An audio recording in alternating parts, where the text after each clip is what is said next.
Moikka! Tervehdys seurakuntaan täältä Malavista. Mä oon Ulla ja nyt on tosiaan tammikuun 10. päivä tultiin tänne Malaviin, että pari kuukautta keritty täällä nyt olla. Helmikuun alusta alkoi opetuslapseuskoulu, jossa on nyt 16 opiskelijaa. Siinä ollaan kiitollisia siitä porukasta, että he on oikein motivoituneita ja aktiivisia oppimaan. Ja siinä on samalla tavalla kuin aikaisemminkin, niin aamuisin on raamattuopetusta. Aina viikoittain vaihtuu aiheet siinä. Ja tämä eka jakso keskittyy ihan siihen omaan henkilökohtaiseen hengelliseen kasvuun. Ja muutama saatiin niistä kastaakin tossa. Ja sitten iltapäivisin heillä on aina ammatillista valmennusta. Ja ne kanssa on ihan hyvin lähtenyt käyntiin.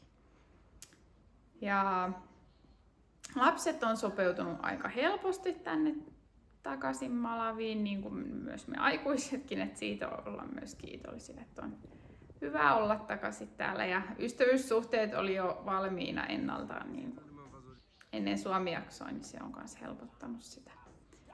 Ja se Mosambikin työ, siellä menee paikallisvoimin edelleen eteenpäin, että noiden presidentinvaalien levottomuuksien jälkeen ei olla päästy siellä nyt käymään vielä, mutta sieltä on ollut johtaja täällä Malavissa käymässä. Ja tässä nyt valmistellaan ja suunnitellaan, että kuinka voitaisiin niitä ydinjohtajia tukea koulutuksin.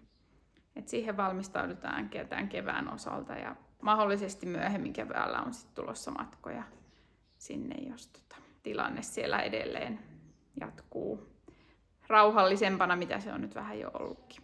Mutta halutaan kiittää teitä tuesta. Kiitos, kun muistatte rukouksin tätä työtä. Ja pyydetään Jumalan viisautta ja johdatusta kaikkeen tähän, niin että saadaan olla hänen työtovereinaan tässä työssä. Ja pyydetään myös, että tämän opetuslapseuskoulun opettaja, meillä on nyt uusia opettajia tänä vuonna, joitakin pari heistä on siitä ensimmäiseltä opetuslapseuskoulun vuosikurssilta. 2 ammatillisen koulun opettajaa ja sitten 1, joka oli käynyt toisen raamattukoulun täällä Malavissa loppuun, niin hän on nyt sitten myös opetustiimissä mukana. Niin, että Jumala saa heitä myös varustaa ja nostaa, kun he on nyt uusissa vastuissa. Ja siis se on alkanut ihan hyvin, mutta että Jumala saa heistä ja näistä nuorista niin nostaa uusia johtajia tänne Malaviin.